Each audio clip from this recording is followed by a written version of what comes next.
So, I'm not really that into politics. So, I do know that. Yeah. yeah. So, why do you think I'm asking you?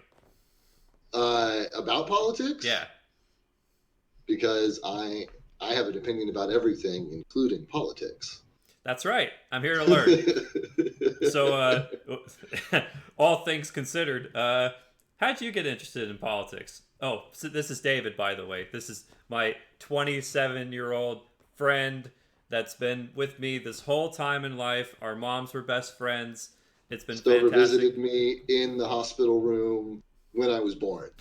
The first person I ever met that was not my parents was this man right here when he was a few months old. And it's been so awesome because, well, we've been able to use this kind of friendship to our advantage and being able to do all kinds of stuff over life. And even through hiatuses of 5, 6 years, we come Yeah. back and then the friendship just starts up right where it left off. And that's been a complete surprise to me on the last one because 6 years is kind of a long time, but that's over. And now we're back and we're on a stinking podcast together. So I want to ask him about politics today.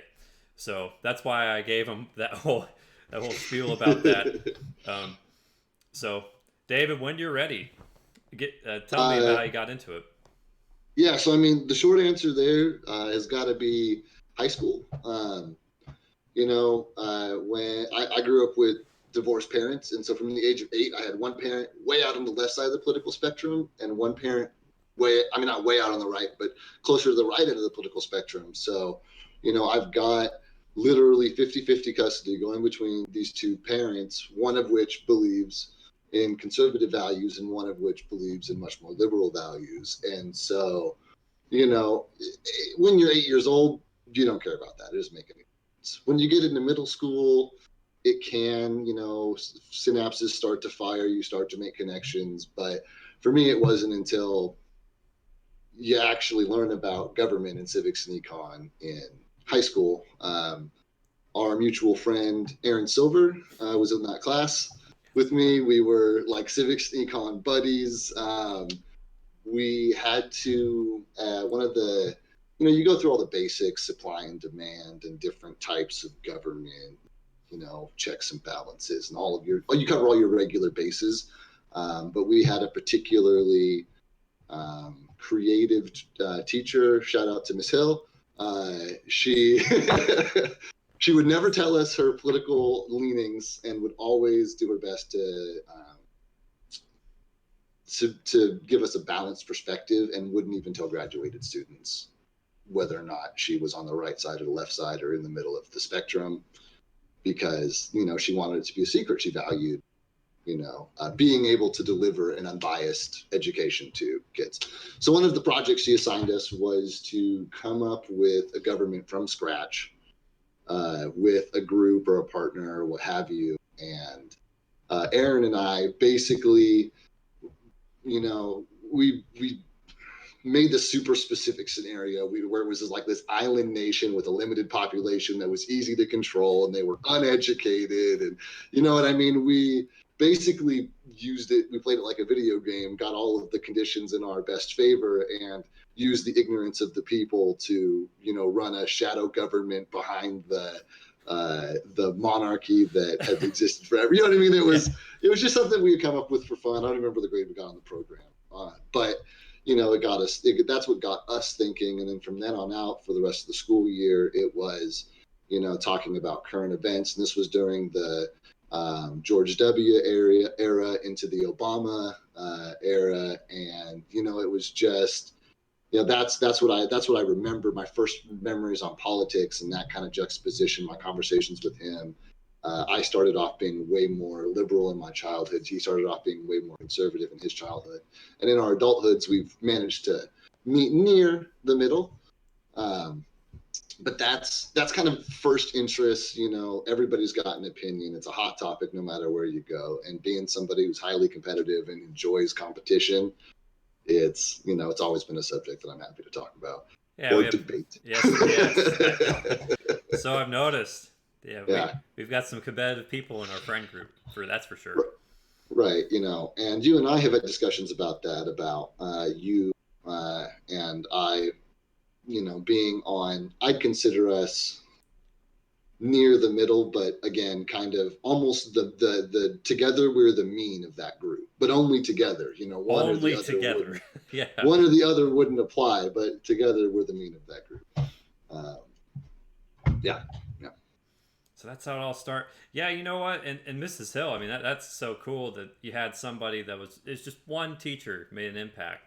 And She made two predictions about my life. She said, "You will get more conservative as you get older, and you'll start going by Dave." And both of those predictions ended up being true. I don't even remember when I shifted over to Dave, but it happened. And the conservative leanings were really just because I got a little bit older and realized that there's not enough money in the world to make it the kind of place that we'd all like to live in. So yeah, and how would you know that unless you have some experiences, right? That's kind of why in middle school it's not as relevant.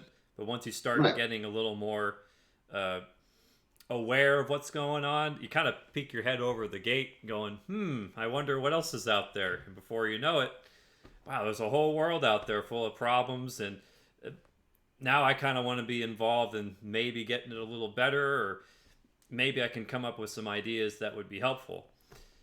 So that's been cool for me too, because before I used to say politics, forget about it, just forget about it. I'll deal with that later, and I guess I did.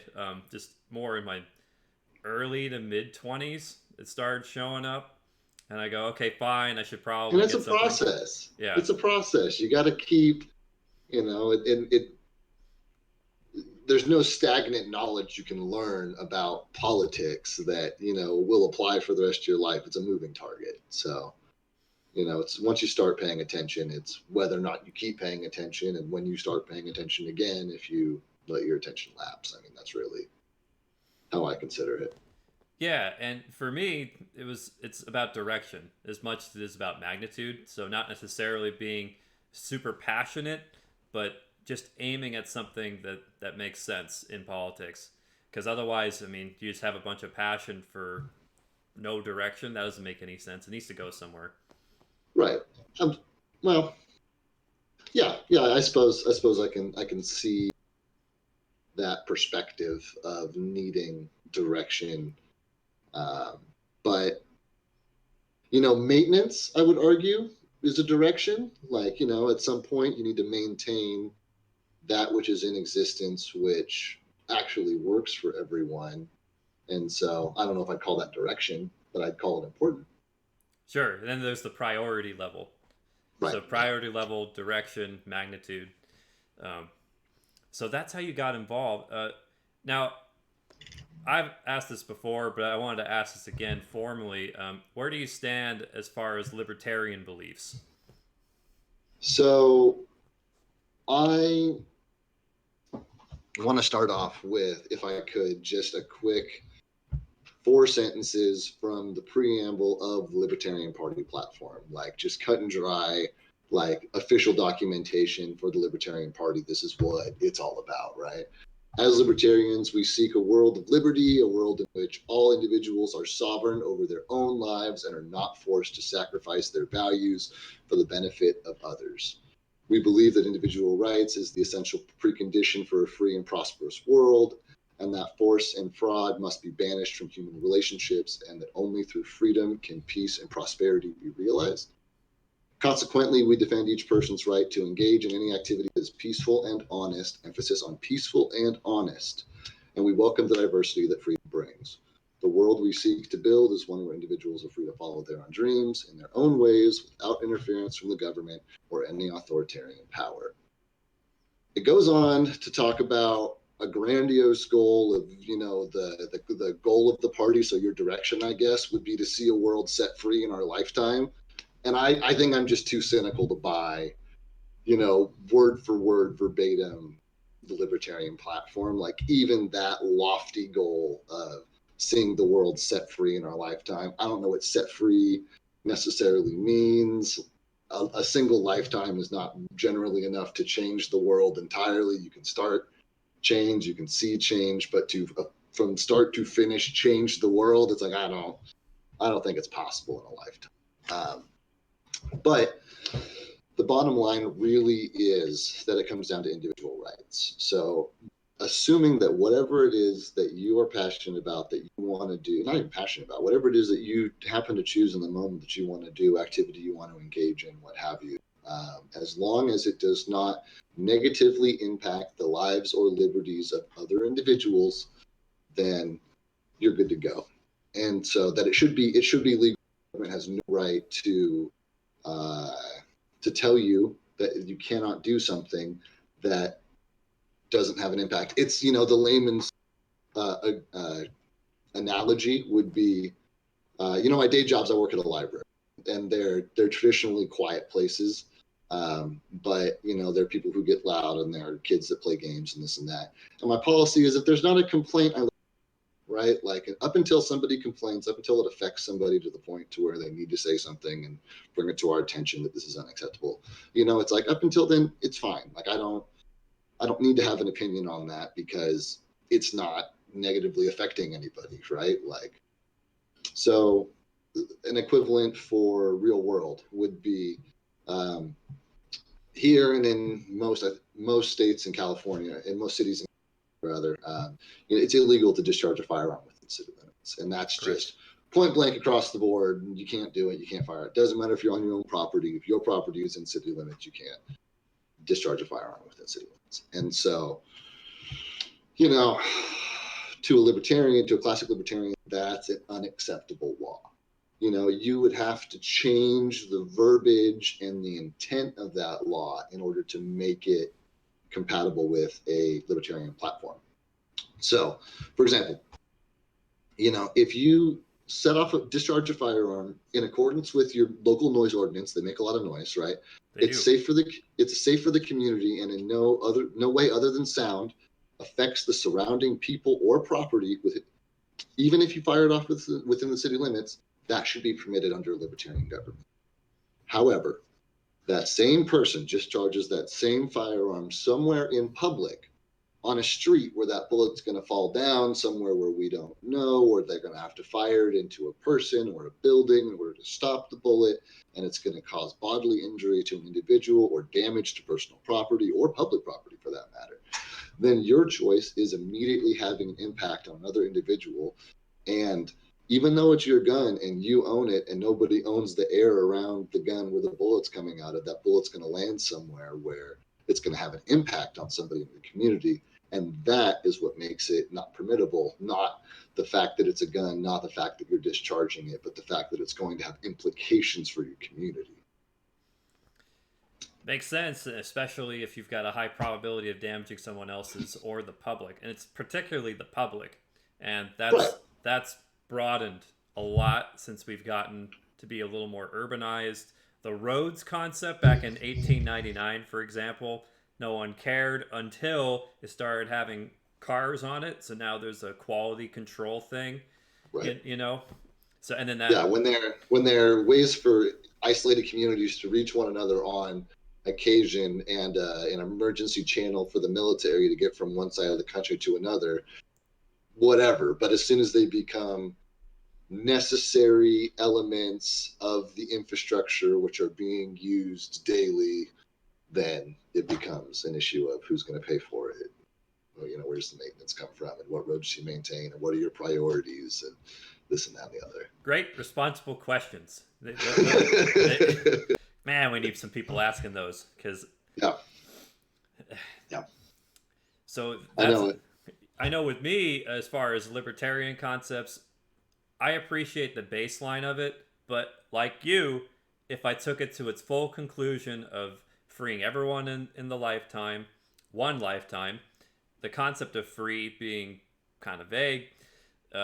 Is it more of the Christian view? Is it my view? Is it Joe Blow over there's view? Which one is it? Right. It gets a little harder to get that on a layman's terms.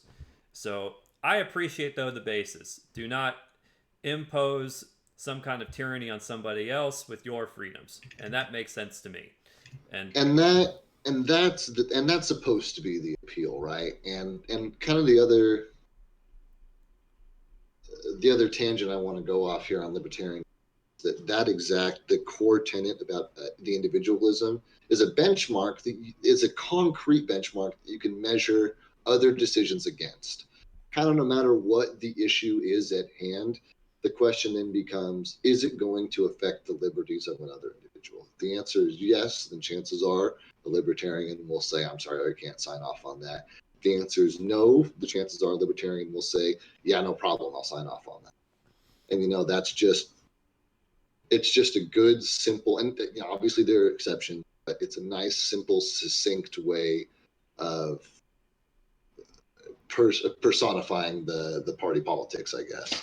Sure, to me it makes sense for the love your neighbor as yourself concept. Okay, well, if I were to put that into a pragmatic terms in politics, that would be do not infringe on your neighbor's rights to the point where it's tyrannical. Cool. All right, I won't do that. And then that's just being polite. Man, that's even more succinct. Be polite. Because yeah, and polite is culture by culture, but the general idea of just have decency for your fellow man, like, yeah, I hear it. There's an element of that which exists in it, and that decency is like, well, it's like I appreciate a certain level of freedom in my life. Everybody deserves the same level of freedom. Am I infringing on somebody else's freedom? Pretty cut and dry. Which is the appeal of the Libertarian Party, right? There it seems basic in that Plus regard. The mascot is a hedgehog. Donkey. You want to be a hedgehog, man. I don't mess with you, but if you try and mess with me, you're getting the spikes. Like, it's just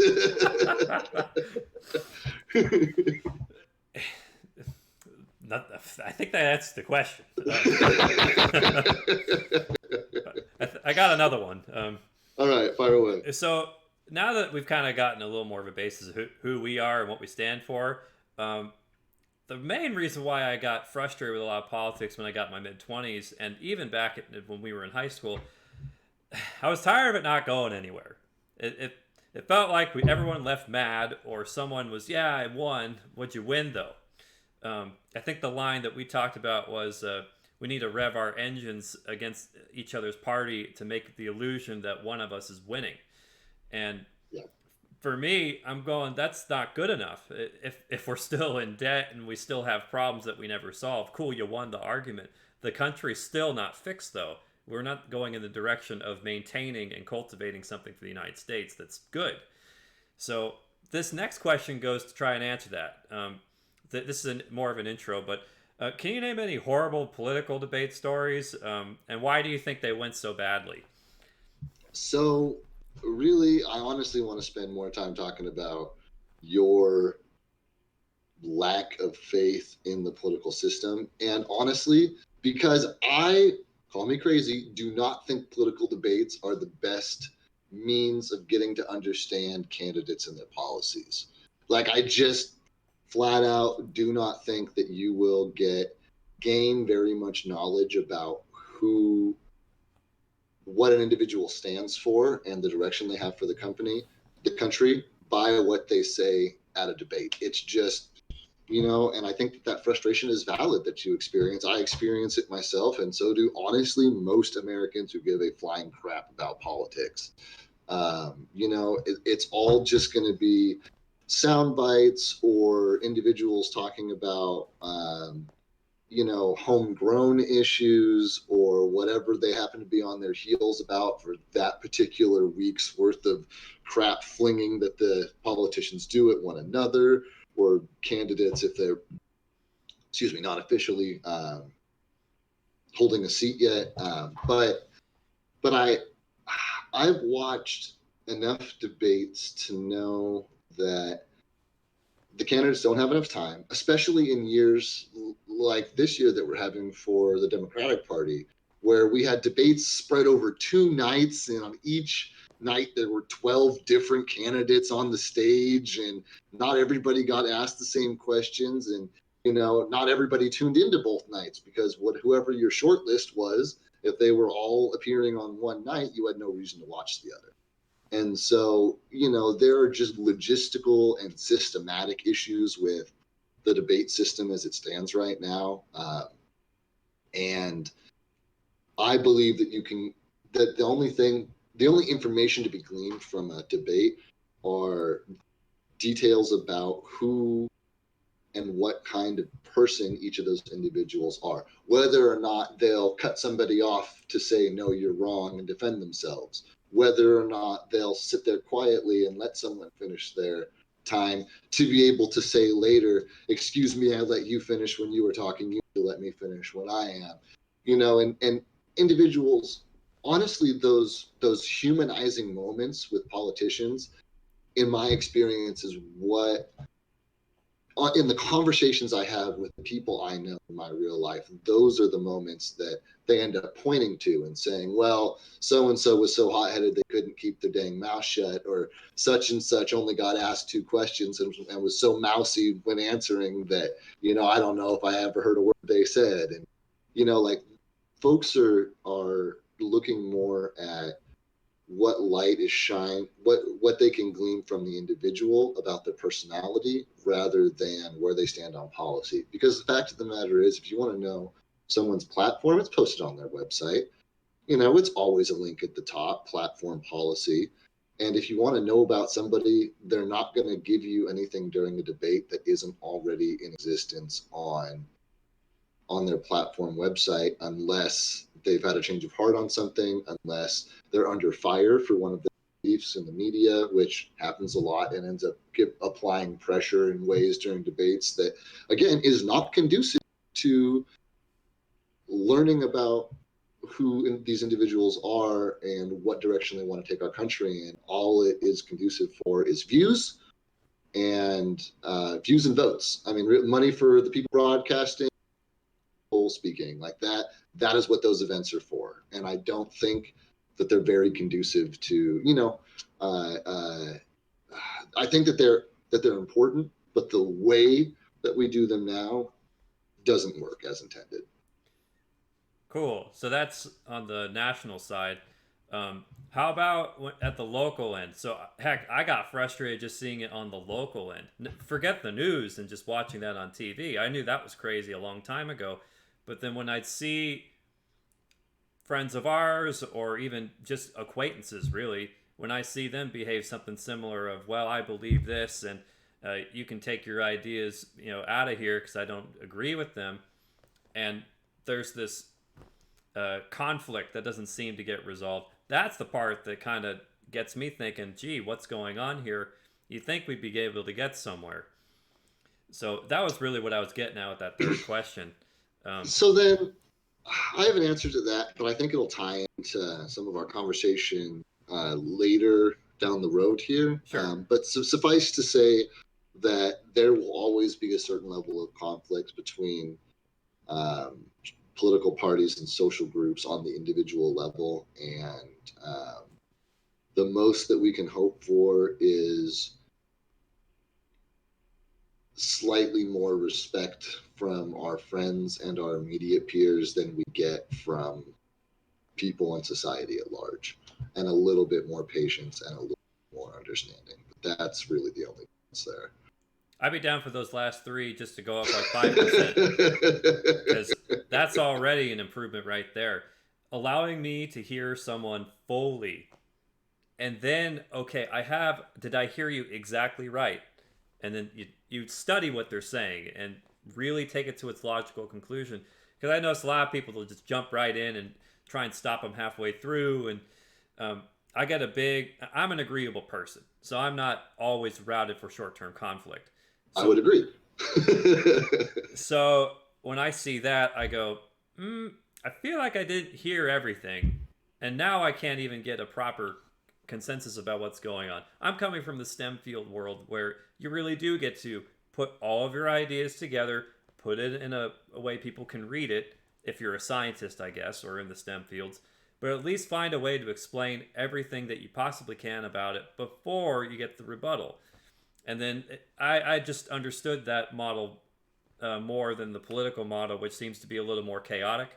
And maybe I'm just trying to come up with another model for me to work out, oh, this is what they're trying to get at. Maybe I don't need to know everything that they're saying, but I've heard enough.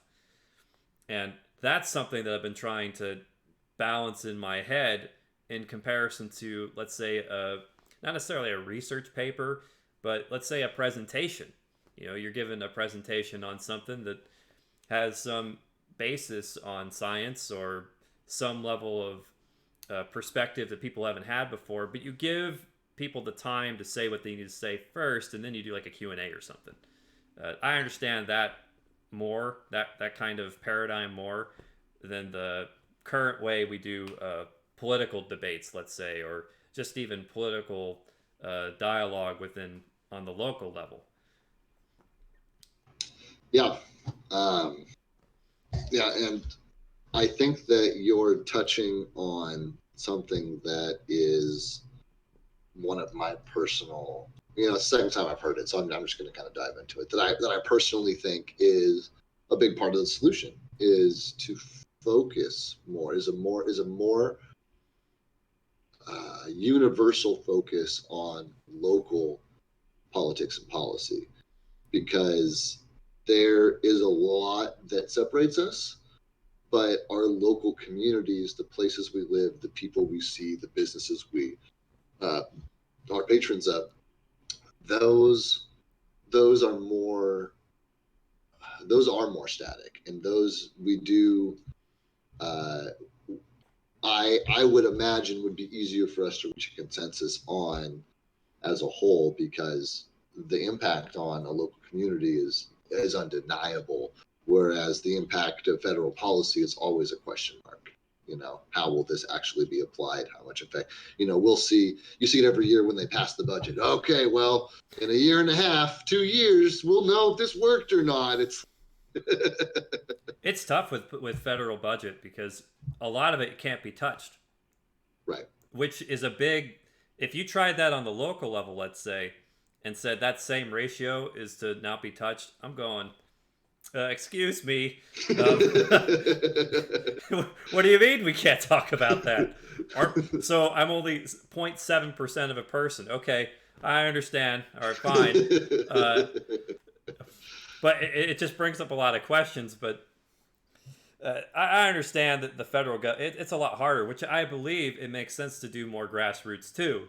Because if you're able to influence that, that's actually where you're doing your area of operation. To upscale it to the point of a national level, you got to have some real compelling evidence to do something at first. And I've seen a lot of visual success. Show us what you can do for your community, and then we'll trust you to do it for our community.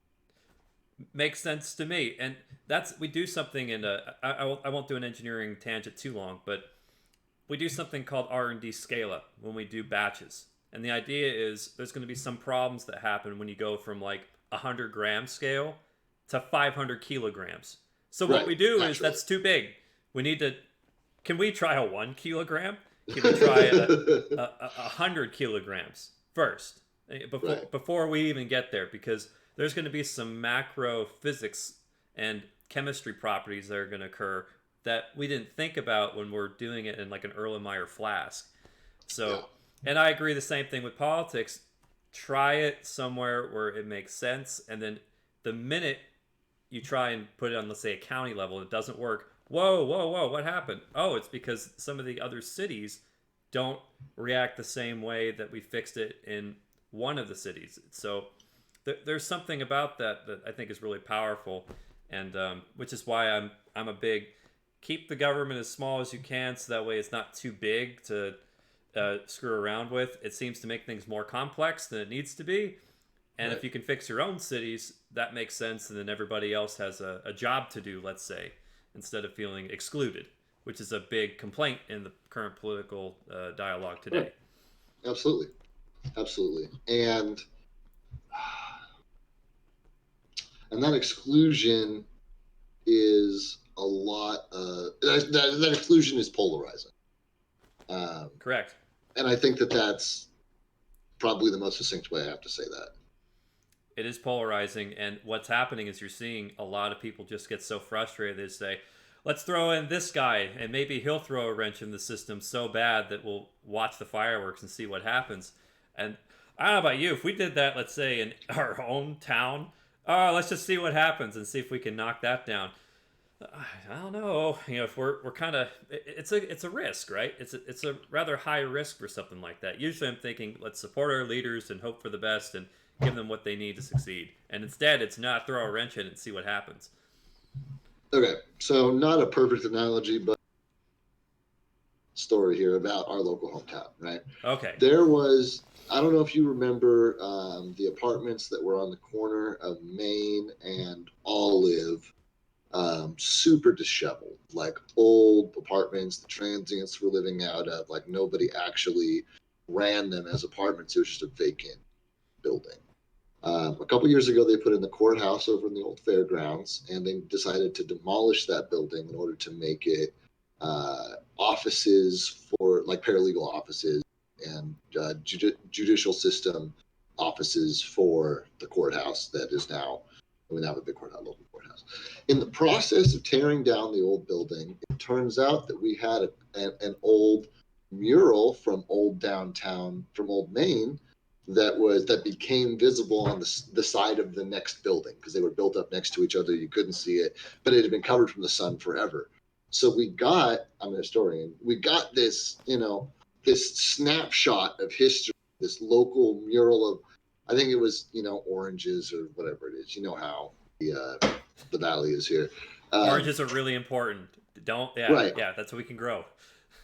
Everybody agreed that that this old vacant building can come down and the office can go up. And then when that mural became visible, it wasn't enough of a majority to stop the project. But there was a small outcrying of, hey, we have this piece of history which has become visible. Let's at least document it before it's going to get covered up again by another even taller building. And so, the museum went down and took some pictures. It's been added to the local history, but things are fluid. Everybody could get on the same board on this local idea about building these offices, and then in the process, there was a hiccup which came up, and then most everyone still was more interested in the offices, but there was a minority, but a group of people who said, "Hey, our priority is actually preserving this local history. I don't really care as much about these buildings." And that did cause some division, but not enough to stall the project in the long run. I think everyone will be happy with the added infrastructure, not having to drive out to Visalia for jury duty. I mean, it improves the lives of all the residents of the town. And the museum got its piece, got its history. Don't have the mural, but they have the next best thing, a picture of it. So there it is. Yeah, there's an example. Not a bunch on leaders. Like I said, it's not a perfect analogy, but talking about local governments and local choices and kind of real world applications. That's something that happened here not that long ago. So. Well, thanks for giving an actual example. I mean, we've struggled with this in a podcast setting to try and make sure we give something concrete, and that's a lot better than complete abstraction, which is something we've been trying to do different with what we're doing here on this podcast project. So Yeah, and I mean anybody can sit and talk, and sitting and talking is a process, at least for me personally. But it's not the entire process. Nobody gets anything done by talking. You got to start doing at some point, and in this medium, obviously you and I are not going to put ourselves out there on the streets doing stuff, but we can at least cite things that have actually been done. So, absolutely. cool. Well, that brings us to our next question. Um, do you have any role models within the United States that you have in politics right now? So, I personally wouldn't say I have any role models in my life at all. Like, I am so sternly individualistic that even the idea of having a role model doesn't appeal to me. However, I understand the spirit of your question, and my answer, the closest thing would be, I was going through the libertarians in the landscape. There's not that many. It's not a major. I mean, it's the third largest political party, but it is nowhere near a major political party. And Gary Johnson would have to be the closest thing that I could come up with to someone who's someone whose policy most closely matches mine. He is a textbook libertarian. He's proposed a balanced budget amendment similar to those already in existence for all but one state. I think Vermont. Every other state has an amendment in their state constitution that says the budget must be balanced. It is someone's responsibility to approve, to write and pass a budget. Vermont's the only one that doesn't have a clause like that, but there is no such clause for the Constitution for the federal government on a federal scale, on a national scale. Yeah, we've taken note of that. Right. So I think that's a great idea. He's also time and time again been a strong supporter of civil liberties, which is really the most visible and to some people the least appealing part of libertarianism is that on the civil liberties front, there's not a lot that affects the individual that the feds really have a say on. And so it then kind of falls to local governments and really local communities to decide what everyone will put up with and what they won't. Mostly because it all involves around public spaces. You basically do whatever you want in private, and then in public, as long as you're not affecting somebody else. It's like, to kind of bring it to its extreme, are you talking about somebody jerking off in the corner out in public, with people's kids? It's like, well, they're not touching them. They can look away to deal with that, but it's in a public space and it's, offensive. And the bottom line is that, that's going to create a mess that somebody else is going to have to clean up, and then it's affecting somebody else's life in that way, And so there are some, we'll call them squidgy, very technical term there, moments around civil liberties, but by and large, it's like take the good with the bad. If you believe that every individual has the right to individual liberty, then you have to give that liberty to everybody, even the people who are going to utilize it in a way that you not even begin to imagine, and that's just kind of what you're looking at. But, but there are hard lines. Like, obviously, you're not telling murderers it's okay to go murder. That person's affecting somebody else's life by effectively ending it, and it's like you're not telling rapists it's okay to go out and rape, because that obviously has an impact on other people's lives. And so, but like I'm seeing, if somebody wants to burn a flag out in public, it's creating smoke, it's creating ash, it's affecting the air quality around that. But, fire hazard. It's a fire hazard, right? Is it being done safely? So maybe a libertarian government doesn't allow that on the fire safety front, but then the law needs to be nothing can be ignited in public, or nothing larger than, or nothing more flammable than, or then the semantics start to become important. Right. Then you get like a no less than 2 by 2 square inch piece of cloth or something that can be ignited in public property, essentially limiting you to only essentially like a cigarette or something. Right.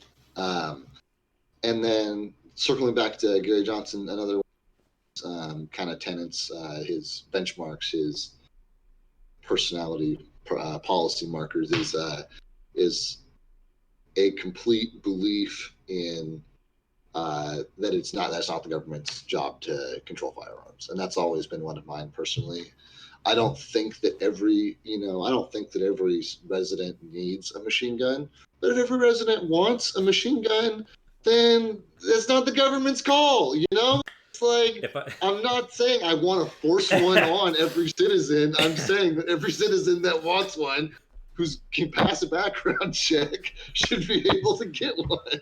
Man, if I could, I'd get an M60 E6 7.62 by 51 belt-fed general purpose machine gun. But we live in an area where they're like, I think that's above 10. Yeah. That sounds like larger than 10. Oh, that's belt-fed? I didn't even know that. Wait, what? That's a very small person. That's a tiny belt. Wait, automatic? What do you? I think there was something about the 1986 clause. Oh, right, yeah. You're breaking it on like 3 different levels. Well, fine. Okay. It's too expensive. Fine. Okay, we'll write that. Right. Yep. Yeah, that'd be great. But there's two that we've decided as a society, especially up top, that machine guns that are automatic fire are just too they're breaking the libertarian sector. You could probably have too much rule of engagement issues with that, especially if you use like a 5-round burst in public. Whoa! What's the likelihood that you actually stop the attacker? You stopped it, but what else did you destroy? Right, and then you run into issues of escalation where if each of your citizens is allowed to carry a fully automatic machine gun, what does your, if you, whatever you have as a countermeasure to keep the peace, what do you arm them with? What are they going into engagements with? I hear you. But that's what I'm saying, on a purely policy level, and it's almost easier to say it because realistically, we live in a world where, we will never see, that'll never be something we actually have to worry about is what will we do when all these people have machine guns? It's just not going to happen. But on a policy level, assuming those individuals can pass a background check, assuming those individuals don't pose a risk to their local communities, then have at it, And to be fair, I mean, there are some states that if you're like a class 3 firearms seller and you've got all these particular documentation for it, and particularly for old firearms past 1986, so prior to that, like the receivers lower than 1986 when it was manufactured, there are still some things that you can do to get one. It's just radically expensive. And I'm like, oh, okay, that makes sense. Make it so expensive. And you got to put down a certain amount of money up front so that way we understand that you're able to take care of it responsibly and all that. There are some rules that are in other states that do that.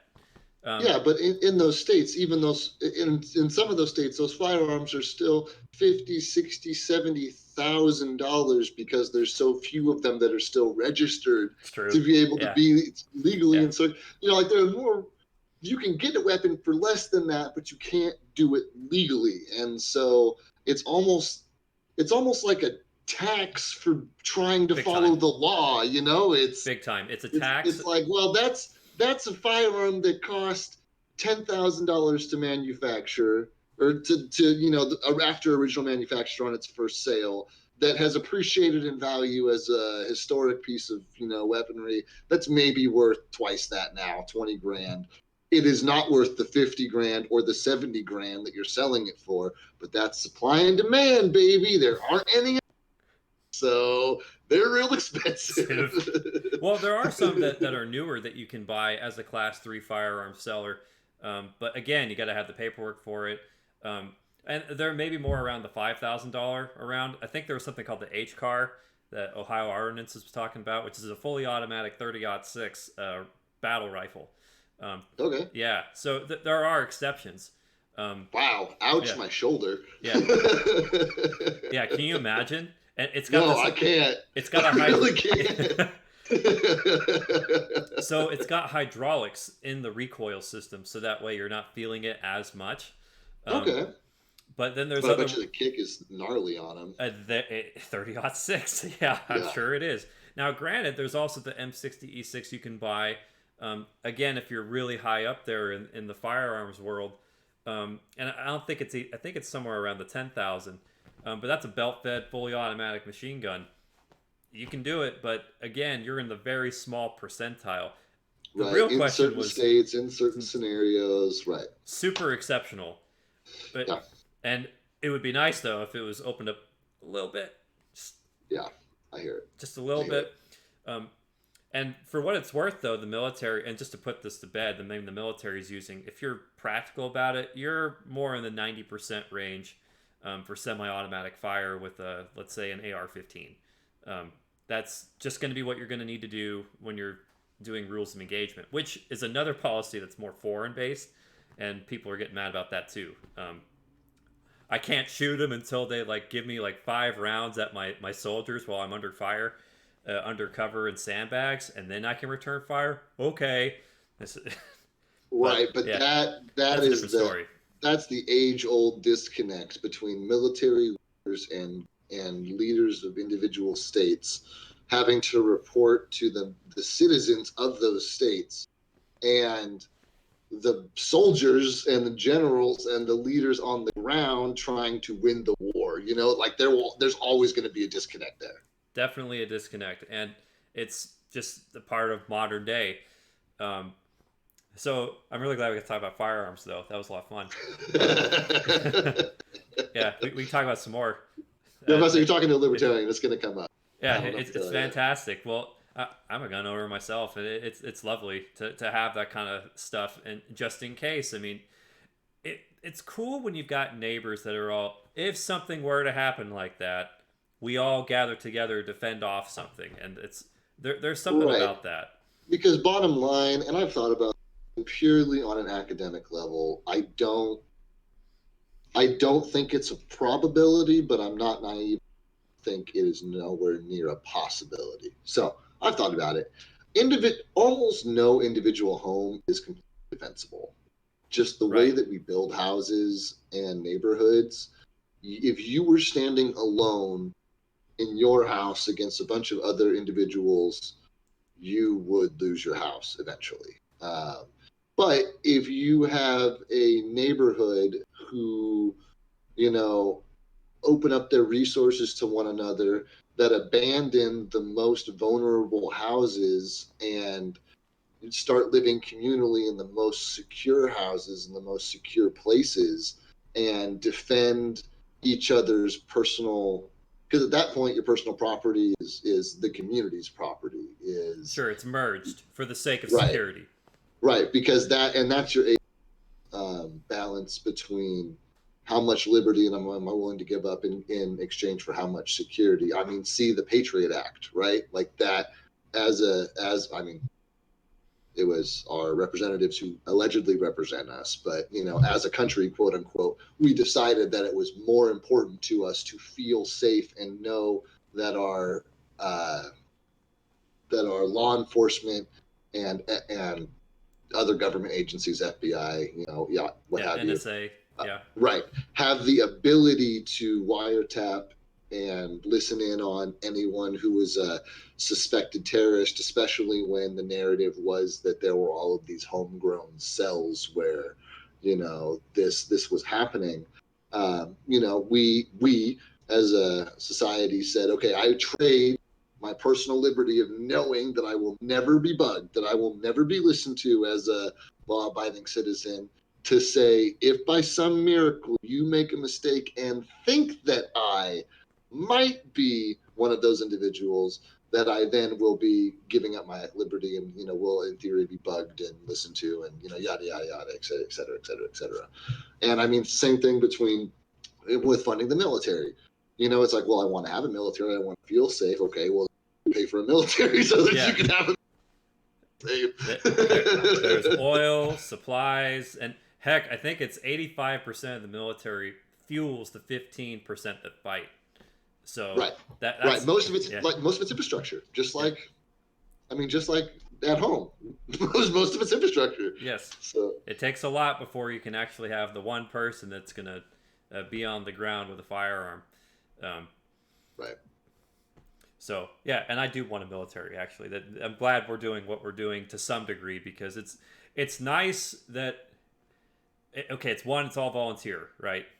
All volunteer army right now, which is right now, yes, we right do now. have a draft, Yeah, which I do think should either not exist or be truly gender neutral, but that's its own conversation we can get into if you want. sure. That one was fun in high school. Oh, women want to be equal. Okay, you can get drafted too then.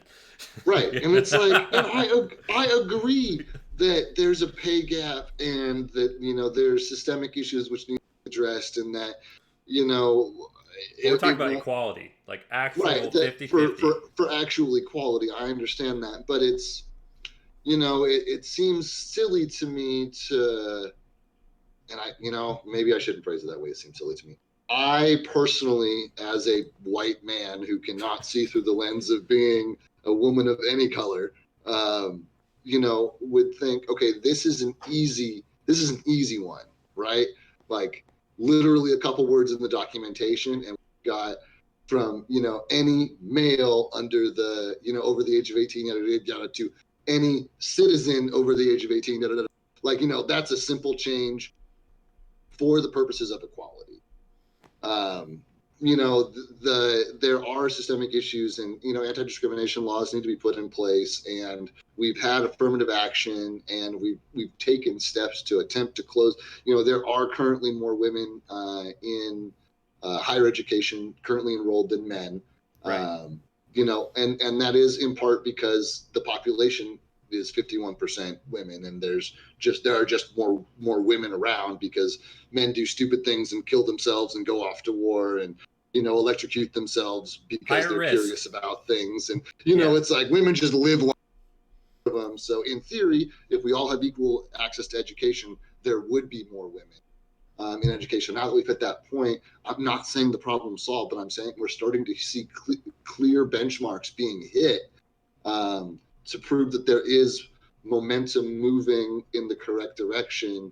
And if the argument is, well, that's not very important to me, getting paid, getting into college, building a future is more important to me, it's like, okay, I understand that, but at some point we need to look at everything that can be. It's like other first world countries have federally recognized paternity leave, and it's like, when I have a son or a daughter, I'd like not have to work, just like my wife doesn't have to work, to bond with my son or daughter and to spend time with them and to help support my partner while raising them. Big on the support. But I don't have that ability, and so it's like there are many more issues being a woman than being a man. I will never being a white man is so difficult, because it's not, or no more difficult than being a human, right? But more on the latter. But you start, things like the Metoo movement come up, and some guys scoff and scowl or whatever. But my reaction was to go to the women who I know most closely, who I feel like I have a real honest relationship with, and say, I heard this really astonishing statistic that 1 in 3 women has encountered some sort of sexual assault encounter and may or may not have reported it. I know 12 women. I know 15 women that I feel. Do you feel comfortable sharing that information with me? Are you one of those? And I was pretty astonished by how casually these women answered me. Oh yeah. And it's just like, that's not something that exists in my brain as an everyday concern, which shouldn't affect anybody as a day-to-day concern. But I also don't have the answer other than doing what I can do right now, which is not being an asshole and trying to call out other asshole individuals when I see them or hear about them. And that's what I personally can do and what I feel like I can do, support the women in my life. But that being said, the draft, equality, women should have to, if I'm putting my life on the line, as much as I love my partner and would hate to see her have to go serve, she should also have to. It's like, it's just, if equality is the goal, then we should do what we can for equality. I think that's the key. If equality is the goal, personally, right. And if it's not, then that's fine. But we need to decide that as a society, right? Like, as of now, the mantra is equality, equality, equality. And so I'm fine with that. As a matter of fact, I think that's the way it should be. That's really what our country's been moving towards. And so I think that's fine. But there's the concept of diminishing returns, where things come in larger chunks at the beginning and are more valuable to your goal at the beginning because of how much more substantial they appear than when you have a lot of those achievements built up behind you, and further incremental achievements seem not as substantial. We're hitting that point where we're not there yet, and it's easy to say, okay, I'm done, we're close enough. I don't think we should say that, but we're at the point now where it's not as easy as saying, okay, you can vote.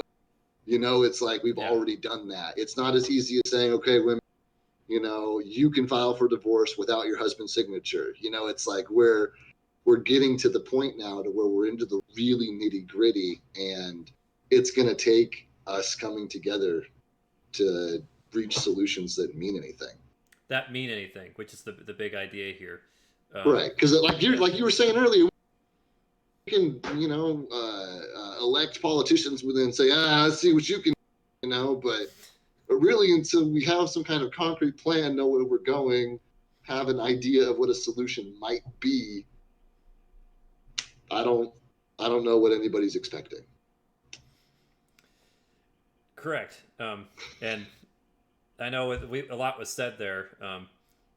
For me, it's I think you, for the local end on the Metoo movement thing, since we went there, I'm right there with you. It's support who's in your influence, so that way they are not being affected that way. Because if that statistic really is true, and be aware, right? Yeah, we'd be aware and going, "Whoa, are we doing something wrong?" Like, hey, again, I'm an agreeable person. I don't like conflict. Am I making conflict by just standing here? Like, to what extent is this going on? Right, but stuff we take for granted, like, I don't hug my female friends unless they initiate said hug, right? And you would be surprised, maybe you wouldn't be, but I hands down have the least physical relationship with a lot of my female friends than any of the other guys that I know. And part of that in my head is like, well, maybe that has something to do with the fact that I'm a tall guy. I'm over 6 foot. I know a lot of guys that are over 6 foot. And what does it feel like to be a 5 foot nothing girl who could easily be overpowered by somebody who, wants to give you a hug and maybe had experiences in the past that, has set somebody off when you've chosen to not engage like that and put yourself at risk. And it's just easier to, it's like, but that's a thought process that I never had prior to the Me Too movement, just plain and simple. And it's just the awareness. I don't think there's really any change that people need to make, because the people who need to make changes, quite frankly, are the kind that don't give a shit and won't make those changes anyway. The most that the rest of us can do is just be aware and, try and create space when we can. Like you've got, this is called the Man Talk podcast. You've had a couple women on. You didn't tell them they couldn't come on because they weren't men. This is the Man Talk podcast. You've got something valuable to say. I want to hear it. I want to share it with my viewers. So, and the reason why we call it the Man Talk, it's really short for mankind. Right. Which is, it's an old saying, right? Because a lot of people say, no, you need to say it all the way. I'm like, nah, I kind of prefer the old way. It's shorter. Right. But also, it's meant for, well, I don't think I ever really told you what it was about. So this came up in college, and it was like a catchphrase. Hey, we need to have a man talk. So Julian and I would come up to, hey, we need to have a man talk. We kind of understood that we need to have a discussion. Right. So that's how the vernacular was used. So in the spirit of using the same vernacular, we kept it in the title. But that's really what it was idea. It was like the mankind talk, but really it was that's just how it was used. And that's all on the About page, because people kind of turn their head a little bit nowadays. What do you mean by that? This is what I mean by that. So it's all taken care of. And yeah, I actually don't mind having women on at all. I mean, Inez and Stephanie, I loved having both of them on. I'd have them on again. Stephanie's blowing my mind about neutron beams for 20 minutes, and Inez is talking about mentorship. I like that. These are people who are useful. They are doing something about it. So, and this is, I guess, really important why that awareness got brought up about Me Too. So that way we really can, as men, go, oh, wow, these are problems that weren't being addressed. Is there space that you need from us? And a lot of the times it's no, but if it is, that option is now starting to show up. Yes. And that's it. Nobody's trying to infringe on the rights of men. It's not happening. But the fact of the matter is, men have held the majority of both political power and interpersonal, familial, community power also. And that as that meter comes closer to the middle, there will be less men in positions of power. You know, it's like there will be a shift, but that doesn't mean it's an attack. It's just a statistical reality. If Yeah, it's you an know, objective truth, as they say. right, there's no other way to put it. If currently, you know, more than half of the power is in less than half of the population's hands, and our goal is to make that equal, then some of that power will have to come out of some of that power. It's just a fact. It's just the way it has to happen. Yeah, it's a social balance. There's a thing called mass and energy balances in the STEM fields, the conservation of mass, because for anything that you're going to make, it's got to come from somewhere. From energy, it's got to come from somewhere. Social energy, it's got to come from someone. Yep. So, and in order for that to make it happen, as long as it doesn't screw over just society in general to the point of whoa, this is too much, I don't mind. But I also don't appreciate the extremists, which are usually the ones that get recorded, because those are the people that are showing up on social media and crap, and Local that's not the real minority. representatives. And I think that's a really good point to let them know, or just let people know, those extremist folk that really are trying to push men down, that's not the movement. That's not the spirit of it. These are just extremists. Yes. And yes. we get just confused like all the time. Anything else. Yeah. Just like anything else that has a reasonable, logic-based goal, there will be members within that movement that say, that's not my reason, that's not my logic, you know, and just go way off and do their own thing. It's just, again, one of the facts of life. You know, diversity is a beautiful thing, and it is necessary for innovation and for growth. But a lot of diversity creates some conflict, and you know, you can't please everyone. You can't. And the Westboro Baptist Church, for example, they don't represent me as a Christian, by the way. These are people that are they're jumping up on people saying, you know, you guys are killing people, and they're going to funerals and essentially bashing it. I wouldn't do that to anybody. That's not a good idea. These are people in mourning, and you're taking them to an aggressive posture. That's the other end of the continuum. That's not a good idea. They do not represent me as a Christian when they do stuff like that. But these extremists show up on the media, and then people all of a sudden start saying, oh, is this what a Christian is? It's no, but unfortunately they have that title. Right. And they're technically entitled to the title, but no, they don't represent me. Yeah, just an FYI.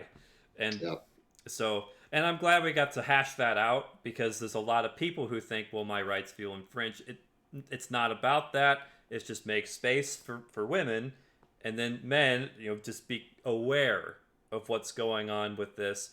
Don't feel like you're getting bullied, and if you are, chances are it's the extremist people who do not have society's best interest, and they do not have the movement's best interest. So it's, right. Since we're all about concrete examples, like making room for women, a big issue right is you know, the boards of large companies. I think there are limits now, or there are requirements to have at least one, or maybe not national requirements, but one of the elements being looked at by potential clients, by other businesses, are whether or not there are any women on the board of organizations. A lot of times there's, you know, we're getting to the point now to where there's at least one token woman who's on a board somewhere. And even if there was some kind of, you know, okay, you've got to at least try to have equal representation on your board, you know, 6 men, 6 women, 5 men, 5 women, whatever, you know, your board, it looks like. Then my question is that if you think that the 5 jobs that the men are going to lose are going to be, like, it's the worst 5 men that are going to get cut from that board, not the best. You know, it's going to be the 5. As long as it is the worst, and as long as it's based on competence. If it's based on competence, I think we're doing fine.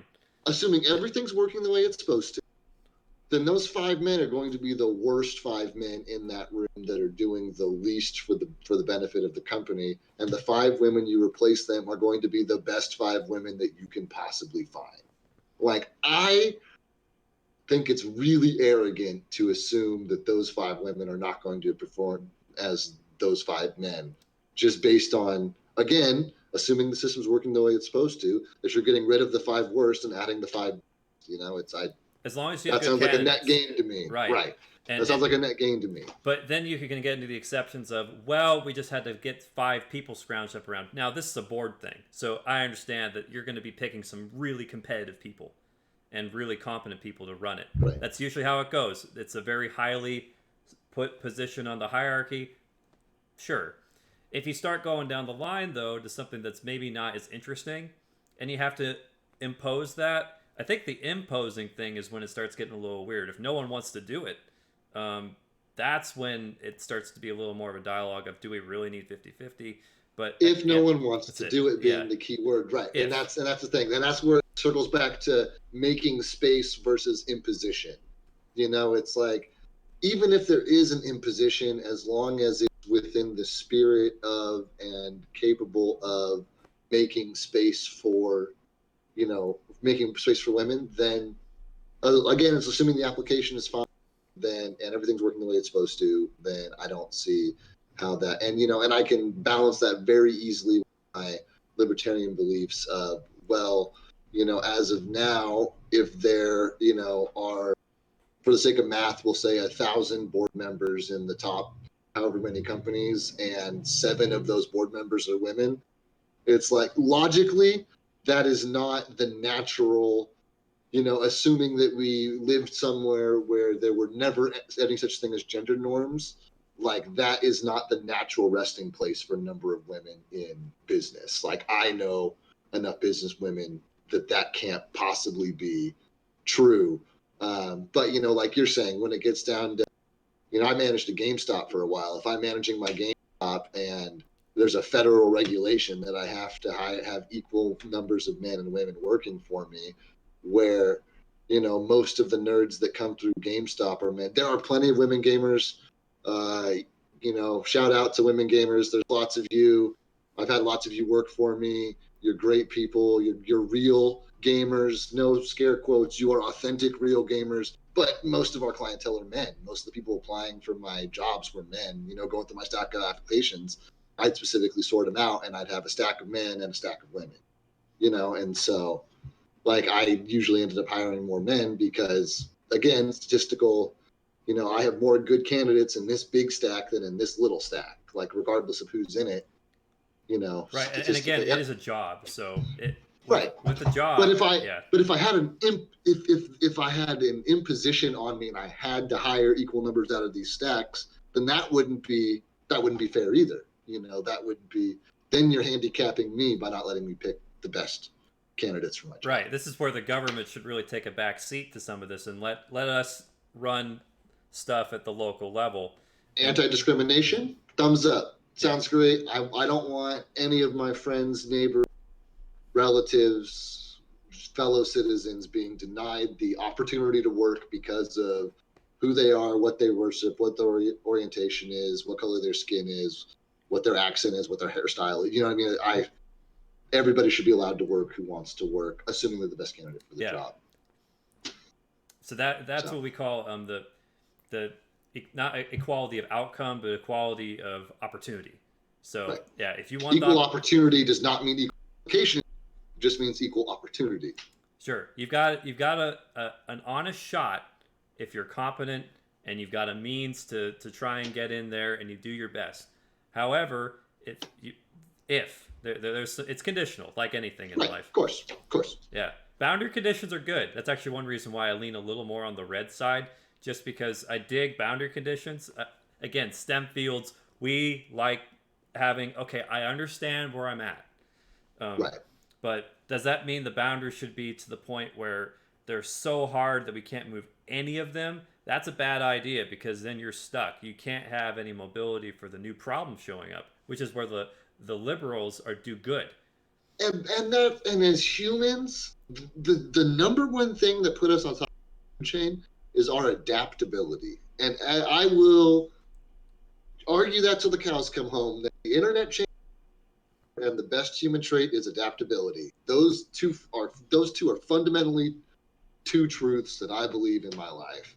Because, and I hear you that, obviously the the party which stands in opposition to the party is to keep things the same or how they were is better at changing things. It's like, phrase it like that. Okay, yeah, duh. But Yeah. as a species, humans are so adaptable, and that is one of the strongest traits we have. And we should use that to our advantage to keep both people in. So liberals and conservatives, you're going to need both, because the liberals are going to figure out, well, what if we change blank, and then you start going on like the R&D path. Okay, cool. We just found a new way to better it. But you're going to need the conservatives, though, to run it.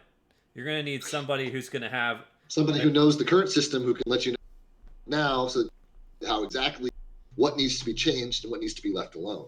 Darn right. And if you can't do that, then everything's changing all the time, and that's not good. That's the tyrannical side of being a liberal. But the tyrannical side of conservatism is your borders are so sturdy that you can't move anything when trials come that those borders can't handle.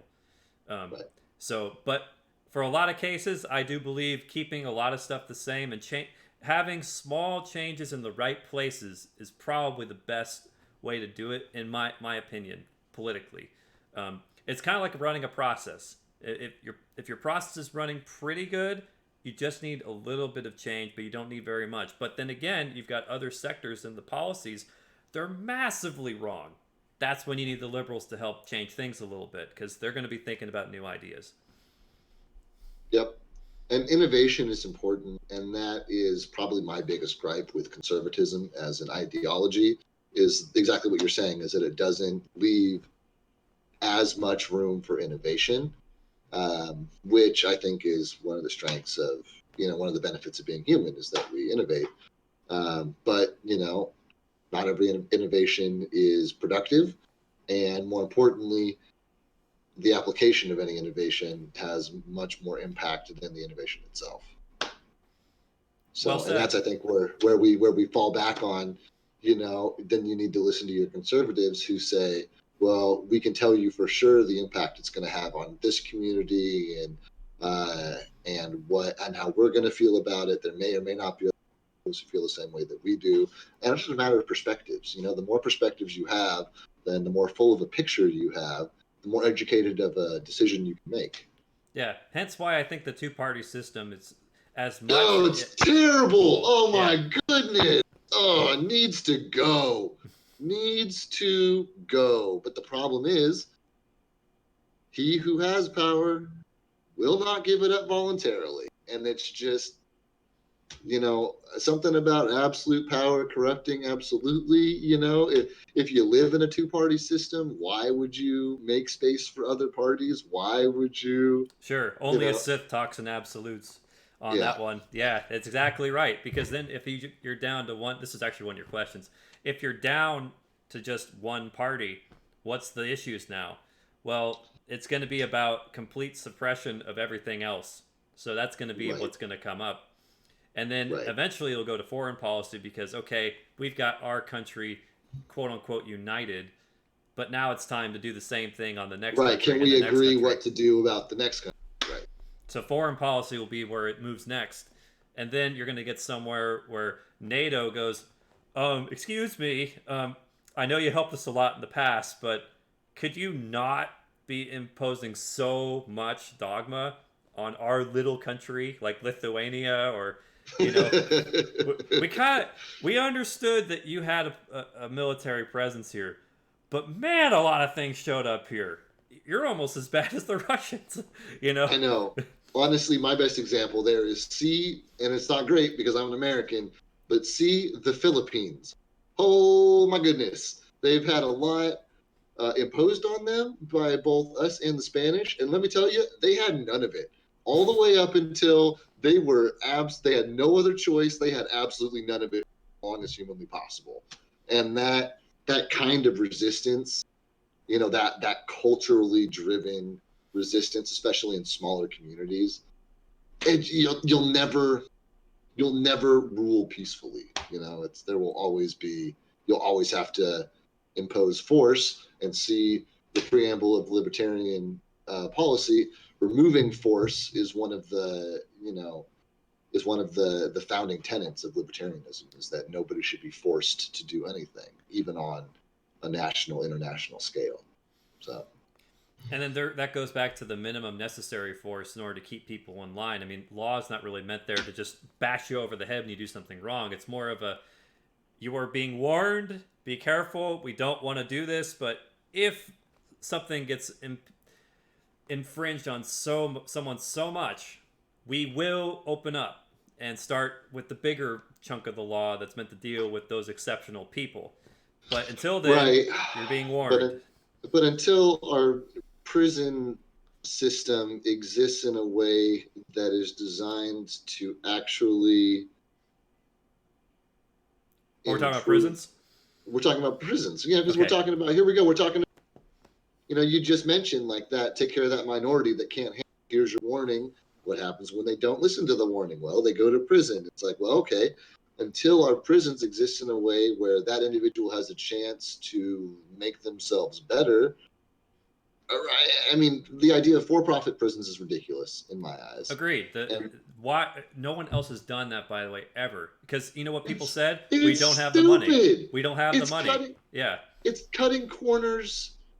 It's cutting corners. The business, right? I mean, that's so. But it's not. We use prisons as a holding tank. We have the highest per capita incarceration rate than any other industrialized nation. We like, the system obviously doesn't work as of now, and I blame part of it, which is again one of those libertarian beliefs that it's like, yeah, drugs ruin people's lives, and yeah, drugs kill people, but if you're not taking the drugs, you don't get to tell other people whether or not they, you know what I mean? It's like, that's another one of those uncomfortable truths of the libertarian policy. It's like, well, we'd have a lot less people in jail for dealing drugs. Well, that's not true. They'd be in jail for avoiding taxes. They wouldn't be in jail for specifically dealing drugs. He'll be more the Al Capone way.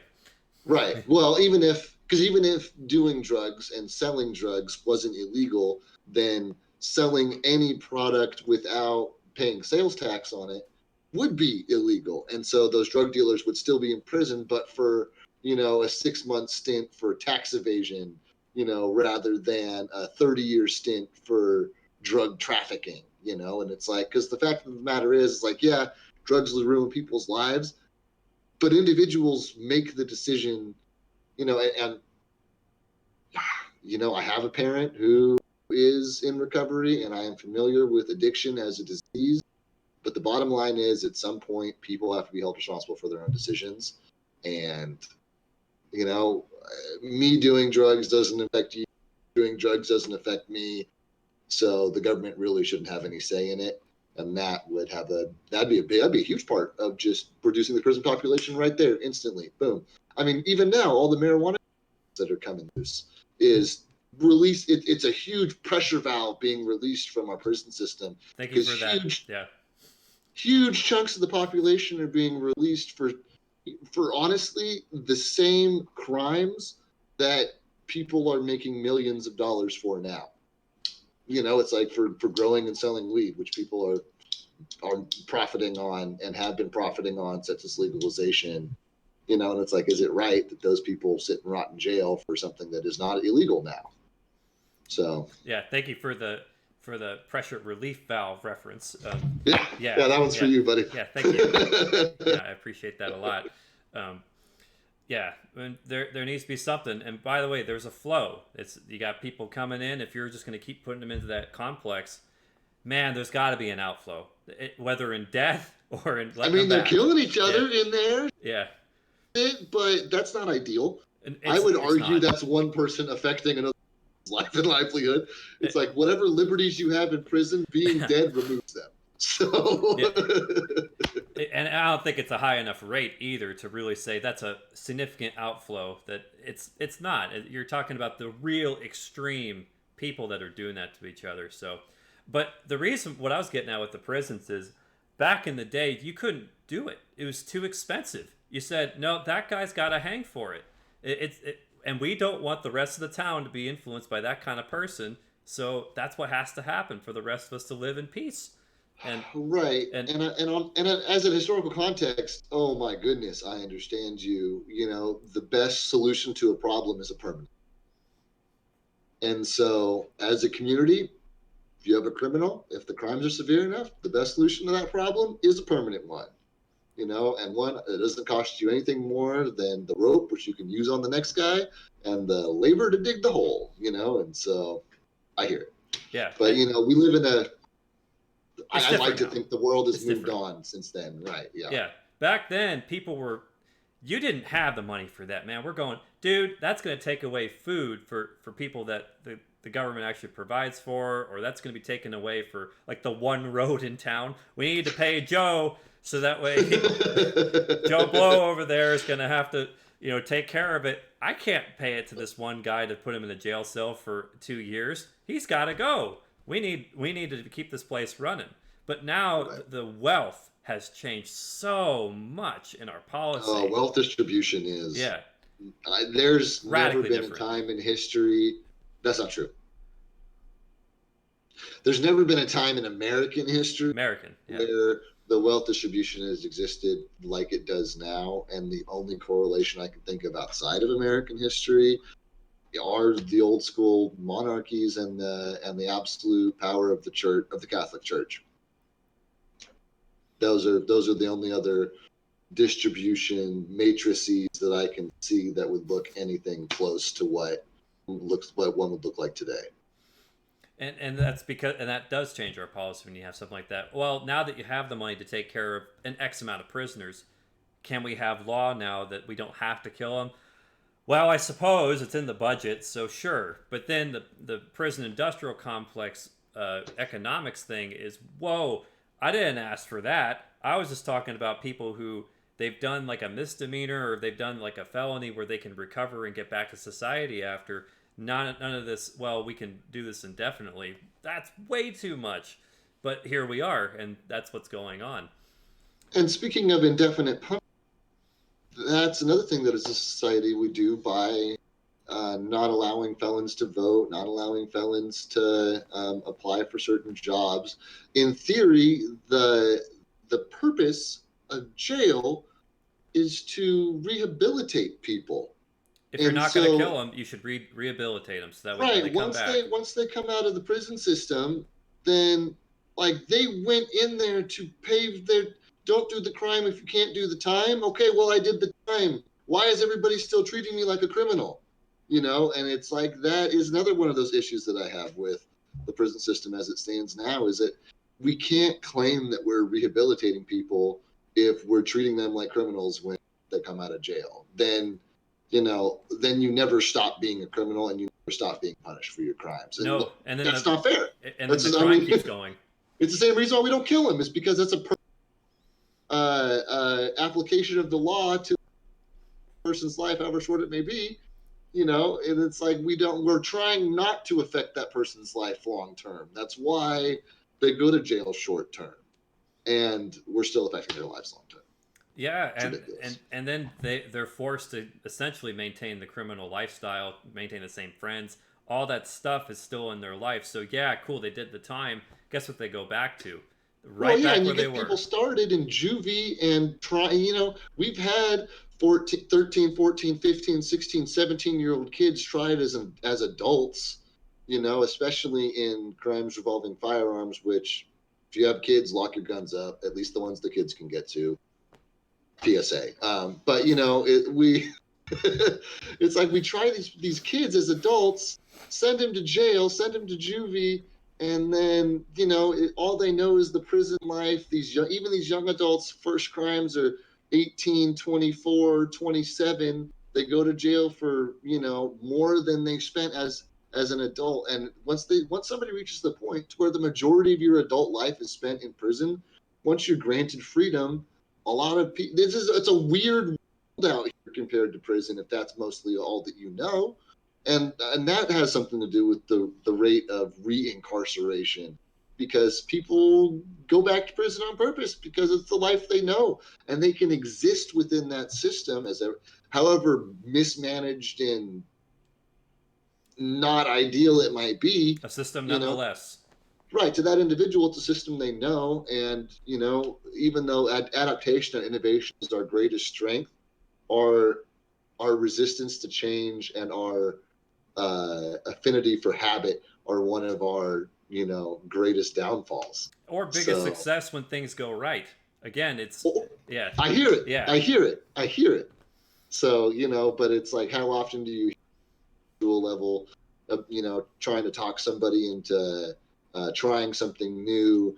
How many memes have you seen, or motivational posters that are success begins with the first step? Because intrinsically, as humans, we don't want to take the first step. I like my house, I like where I'm at, it's comfy, I don't want to go anywhere.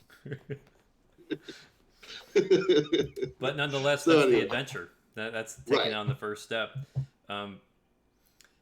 I don't know how to end that particular topic of the prison thing. Abruptly, let's move. Yeah.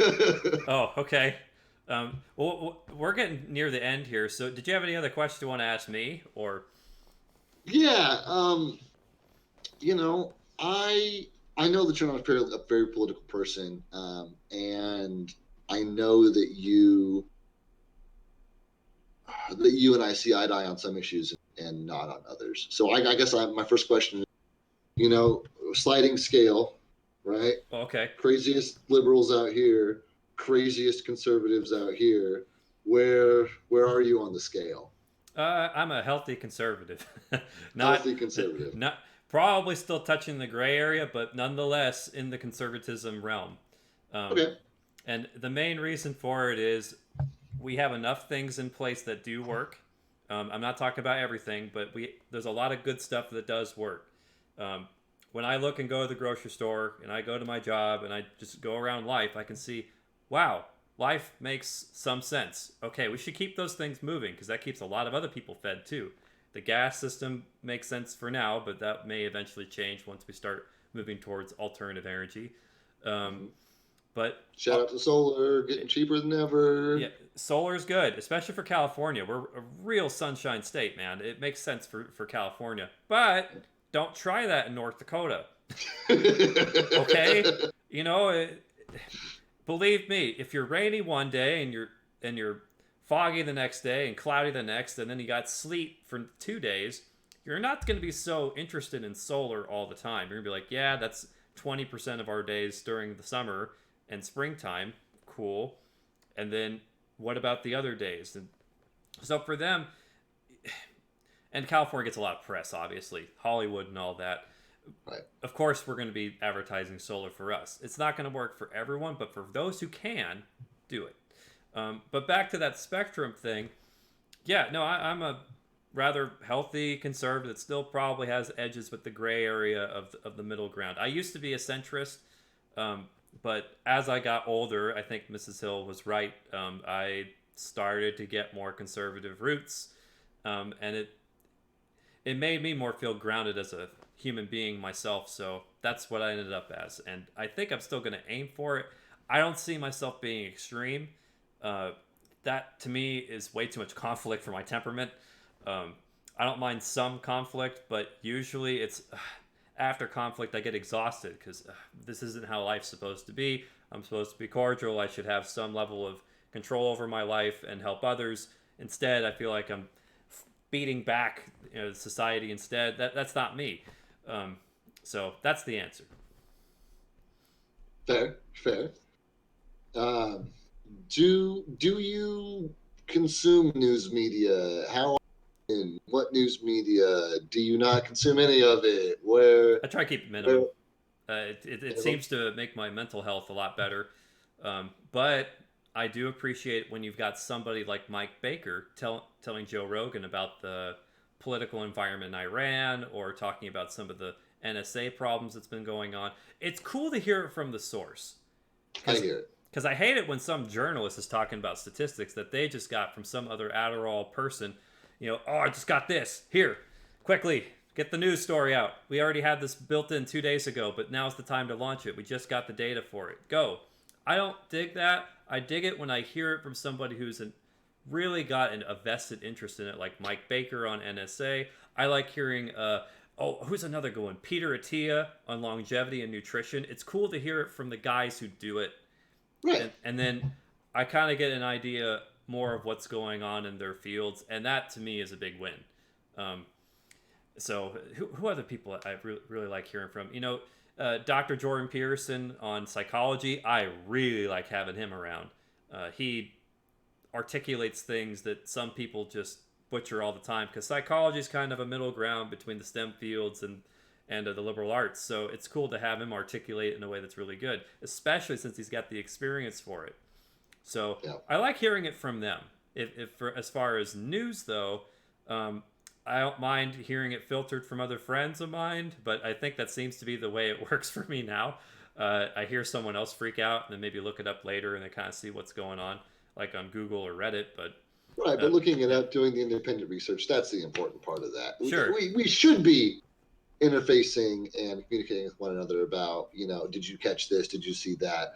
But, we also shouldn't be taking each other at face value and not doing any research at all. Yeah. That's how we end up with the echo chambers that we have now. Sure, right now it's take away the guns, and whoa, you're not taking away anything. And right. And then they just build and build and build before you know it. The echo chamber thing is, it's scary too, because YouTube and a few other media platforms have done it, where I keep seeing conservative ones because they know I'm conservative, so they're going to feed that like crazy. Yeah, of course. It's the algorithm. Yeah, you're going to get Dennis Prager videos. You're going to get what are some other good conservative ones? Any kind of gun show. Oh my god. Yeah, they'll give me like Hitchcock 45. They'll give me what's another one? The Warrior Poet. All these other ones. So I need to be more conscious of that, because in 2018 I saw it, but I wasn't too aware of how frequent it was until I saw other people's YouTube channels. I go, I see what's going on here. I need to be careful. Right.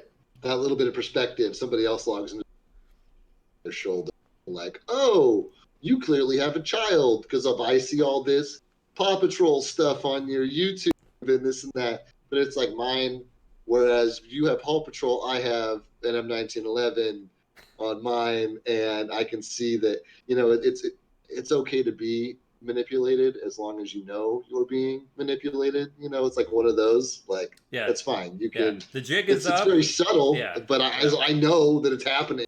So, I guess.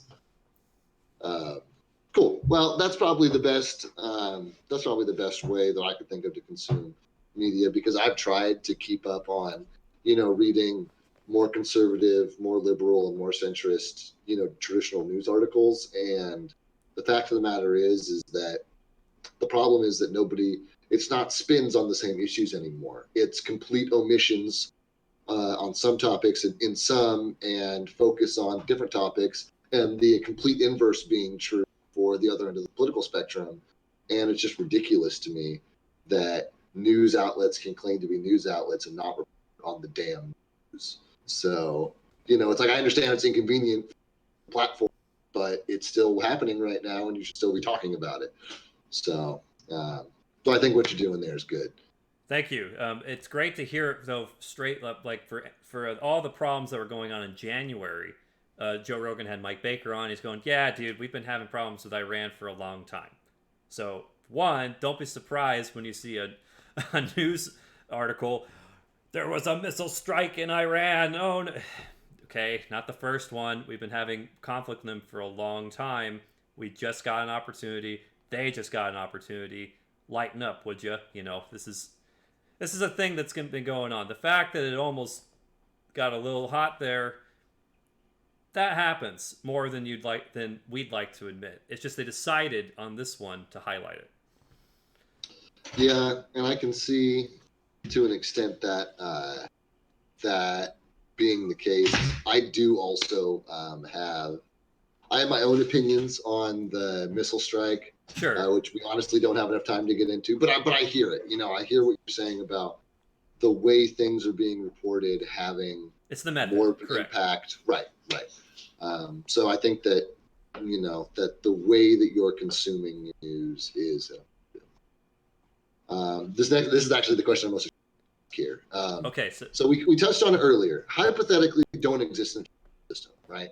We have a more We have a political system based more closely on our European friends across the pond there, where coalitions are needed, and there are political parties based on individual issues, being the environment, being infrastructure, being civil liberties.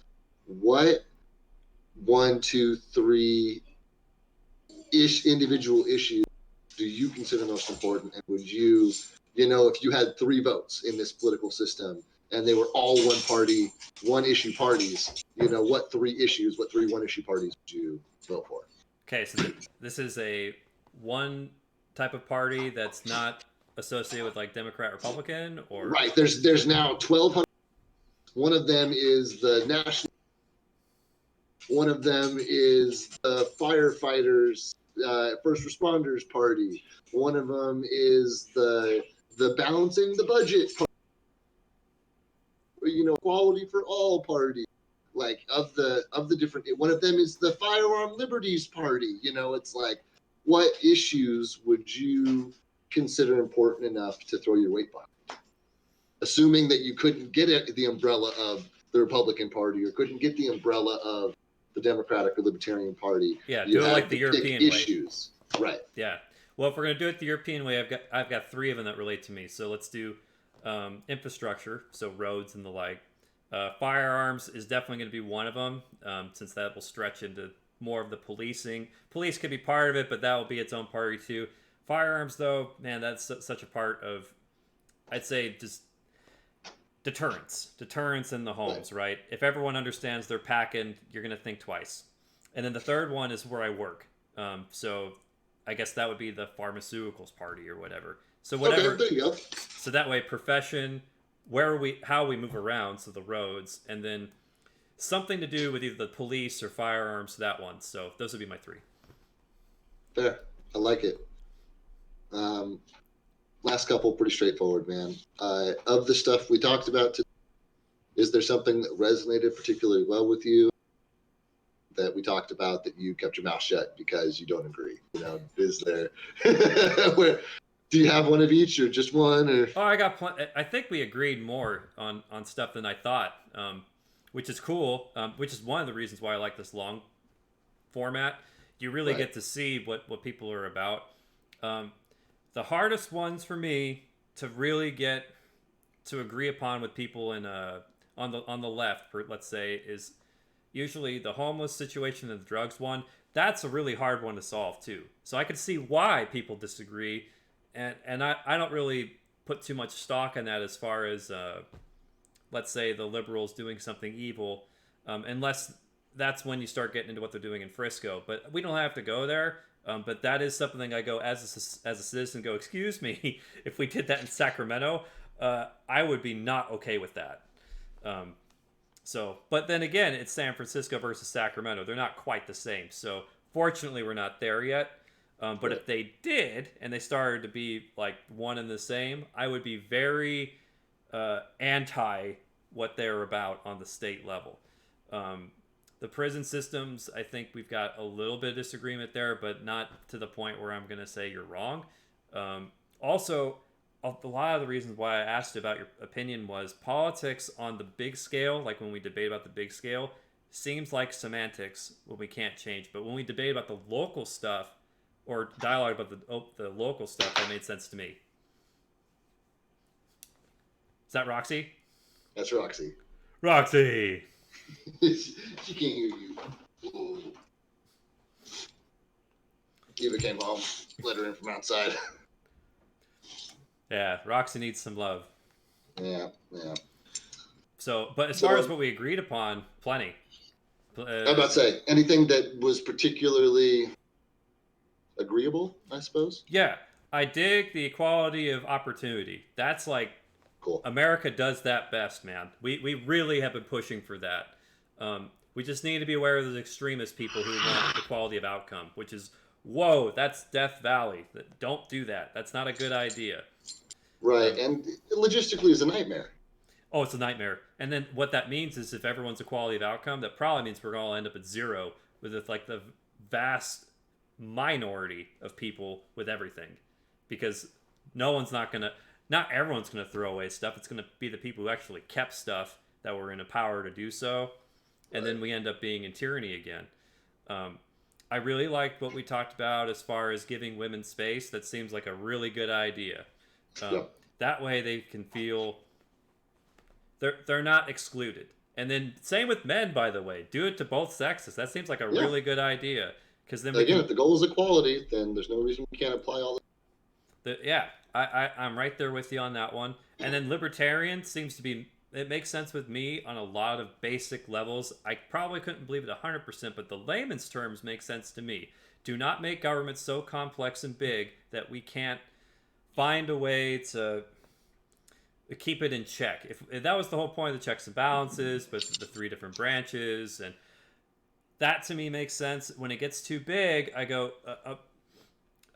you're so big that I feel like we can get squashed at any time, which to me is not what the role of government was. It's more of, you're big enough where you can help us and we can support you, but you're not so big that the government couldn't just put in new people and keep running the way it is, just with the more competent and right mindful folk. Yep, I think that's a good, succinct analysis. Thanks. I try and be. Yeah. Because otherwise you don't get anywhere. It takes forever to say what you want. I hear it. Cool. That was the run. I, as always, appreciate our conversations. This is the first one we put on video, but we have had many good ones, and we'll have many good ones in the future, I am sure. I am looking forward to it, Mr. David. This is David, everybody. This is the friend of mine from 27 years ago all the way to now. I'm really glad to have had him. I'm really glad, David, you got to spend some time with me today. And I hope that maybe we even do more of these if you want to. If not, then we've got at least one. I would love to do more of them, absolutely. And then because I believe you're too humble to watching, like and subscribe and do all the things that viewers should do. He said it, not me. That's a secondary part of the channel, but if it helps more people, then I think David's correct. And but if you don't like it, I mean, just watch a video you do like. I mean, there's plenty. Leave of good a comment. stuff. Let us know what you do. Cool. With that, before I get any more humbled by David here, we'll call it here. Thanks again for watching. Of course, bud. Anytime.